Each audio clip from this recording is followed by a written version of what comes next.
Hey guys, my name is Lawless Beats, and in this video I'll be covering the core mechanics of aiming and how to master them in Valorant. There are 4 concepts that I'll be breaking down in this video, as well as providing you with the ways to hone your skills within Valorant using only the tools provided in the game. This video is aimed at new to intermediate players, but if you're a more experienced player, you may still pick up a few things specific to Valorant. Remember, you only stop improving when you stop looking for ways to learn. The first thing that needs to be discussed is the difference between flicking and tracking and why it's important to understand the difference. Valorant is a low TTK game. TTK stands for time to kill. Both you and your enemies can die very quickly, whereas in games like Overwatch, Apex, and Fortnite, gunfights last longer and players take more time to kill. This is important to understand because TTK will largely define your style of aim from game to game. In Valorant, players can die to a single well-placed shot. This means that locking on accurately and quickly is key, as long sprays can give your opponent enough time to react to your position and end the fight in their favor. This shouldn't take away from tracking, however, as some might suggest. Learning how to track efficiently and precisely is just as important as flicking, because there will always be a situation where your first shots don't land. Whether it's your opponent moving suddenly or you flick too far, there will always be a time where you miss that first shot and you don't have time to line up a second. Remember that the first thing most players do when they hear a shot whiff on them is move. If you can't follow them with your crosshair, they have a chance to fire back, and again, in a low TTK game, they only need a fraction of a second to capitalize. If you want to work on your raw aim skill, load up the firing range, hit F3, and select a number under streak and click spawn. This is going to load up a couple of bots for you to fire at and help you work on your aim. If you're new to Valorant, don't worry about speed, this is all about muscle memory. For now, take the time to line up your shots and become familiar with how far your mouse moves on your pad and how it corresponds to your crosshair in-game.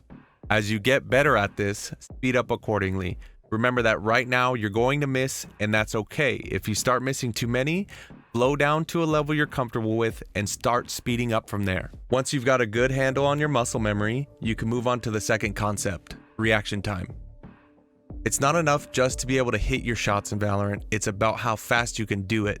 Given enough time, any player can line up a shot with any gun from any distance, but if you can't do it faster than your opponent, you lose. Reaction time is simply the time between when you see your opponent and when you fire, which is why it's so crucial you have good muscle memory.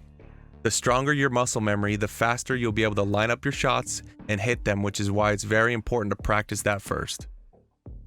Unfortunately, reaction time is a skill that you need to challenge yourself to improve at. You need to consistently be pushing yourself to go faster and faster while still being able to hit your shot.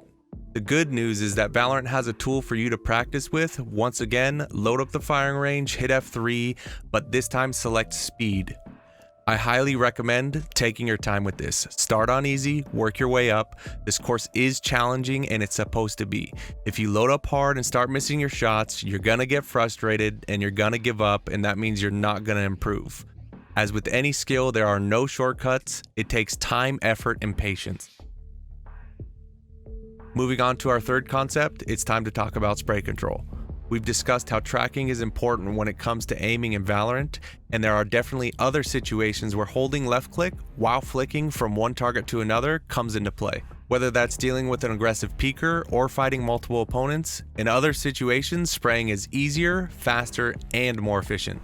In order to balance this out, tactical shooters will often give their guns a large inaccuracy when moving or firing for long periods of time, and this mostly results in a somewhat consistent spray pattern which you need to learn.